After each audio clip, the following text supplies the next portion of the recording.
Ghana list is finally out. The Ghana team going to the World Cup is finally out. But in the words of the great Inaki Williams, all I can say is Ayeka. Ayeka. Because, and this is why I was saying last week that I don't like how people are in a hurry to see that's the final list, because that was not the final list. It was clearly not the final list, because one of Ghana's, not even Ghana's defensive duo are going to be missing from the World Cup. Alexander Djiku is not going to the World Cup through injury. Mohamed Salisu, as we already knew, was not going to the World Cup through injury. And Alexander Djiku has been replaced with Lucasen. Charlie, see, this is the conclusion I've come to. Ghana is met. If anybody is expecting an Asamoah or I've given up on that. I have honestly given up. I don't think we are producing talent as we did in the past. But it doesn't necessarily mean that is a bad thing in and of itself. It means these crop of players would have to make a name for themselves, because during 2006, when Ghana started having its renaissance, maybe to us Ghanaians, we knew some of the players, but the world did not know some of these players, and they had to introduce themselves on the world stage when they went to the World Cup. So most of these players, and when I say most of these players, I am particularly paying attention to Kelebi Orenchi.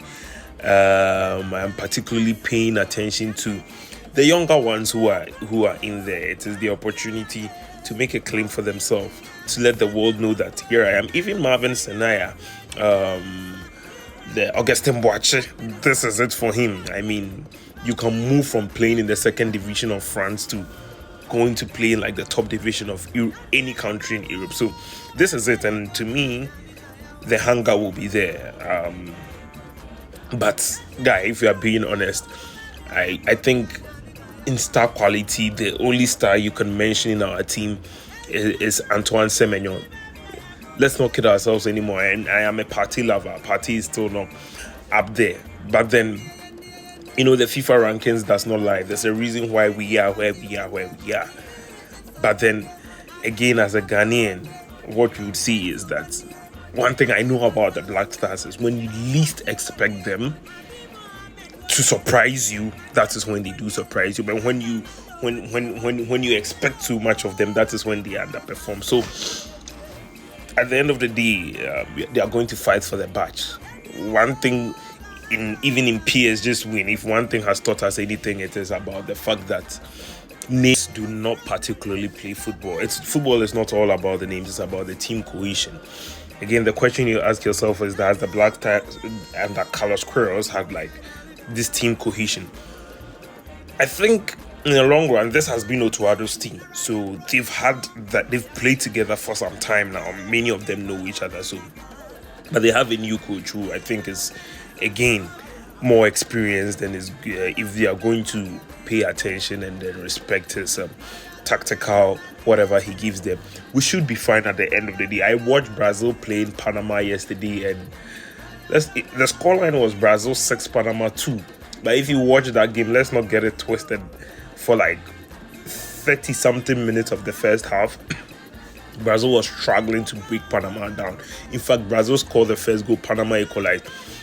Brazil's second goal, which was the domino effect for all the goals, honestly, I thought was a bit shady, had a little bit of offside to it, but it was contentious, and then it was decided it was not offside. But Panama really held their own till they collapsed. So it's not going to be an easy game. We don't need to talk about England and Croatia because we all know the qualities they possess. Many Ghanaians are thinking that the Panama game is what we have to show our worth. The Panamanians are also thinking Ghana is where they have to show their worth.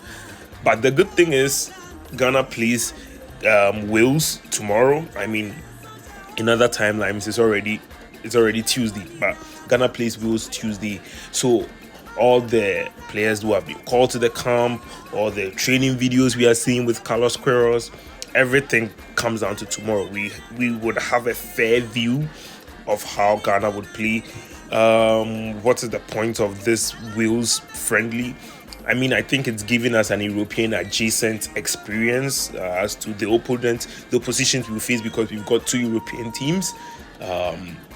Not necessarily the same quality as England or Croatia, because they couldn't qualify for the Wales couldn't qualify for the World Cup themselves, but it still gives us an idea to test our team again. And you see that the number of Ghana is now, we've all forgotten, but then one more reason why I'm not exuding so much confidence and hope is we all forget that we didn't go to the AFCON, so we couldn't assess this team very well. We talk about replacing Lukasen with Djiku. It's a damn shame, because everybody knows that, again, the best you hear about Lukasen is what Coach Nimli screams about, or his statistics that is out there. What I can judge him on was also his game against Germany was not impressive. Was not in the tiny bit impressive. I felt like we could have called up other defenders. We could have called up Maxwell. We know exactly what Joseph Edu has done to the Black Stars. I think at this point it's a personal vendetta issue. It's a war against the guy, because Joseph Edu, let's not forget, he's been a long stay in the Black Stars. Joseph Edu has been getting call-ups in the Black Stars for a very, very, very long time. But whenever he comes, he never gets a playing opportunity. This is a player who's actually doing well with Celta Vigo. He's playing in a top flight league in Europe. Doesn't get the look in. We'd rather call someone from Cyprus. I don't know what's going on there, but it's clearly at this point, well, the shouting will not do anything, but we'll still have to point it out. Even Nathaniel Ejay. There are so many other defenders we could have called up. I don't know why we are calling Lukasen. I don't know what exactly Lukasen has to his game. I mean, Carlos Queiroz was asked at the press interview today whether his decisions are being informed, and he gave a subtle sign that his decisions are not being informed. But honestly, I don't buy it. I honestly don't buy it, because this is clearly an FA call. I don't know. That's my opinion. You could choose to disagree, but I think this is clearly an FA call. So let's see what the Black Stars can put up tomorrow. A lot will really hinge on the shoulders of Antoine Semenyo. This team is going to be built around him, and let's see what comes out tomorrow. But after tomorrow, we'll all have a tete-a-tete as to what you saw about Ghana, what you liked about Ghana, what you didn't like about Ghana. But this is the final team going to the World Cup. We've already done an extensive analysis a week ago. Nothing has changed. Agbasi has been dropped. Reverson has been dropped. Just like many predicted, we are going with Atizigi, Joseph Anan, Benjamin Asari. Who would be the number one goalkeeper? I guess we'll see tomorrow. Yes, so kindly let me know your comments on what you think about the new Black Star squad, or the squad going for the World Cup. Bye.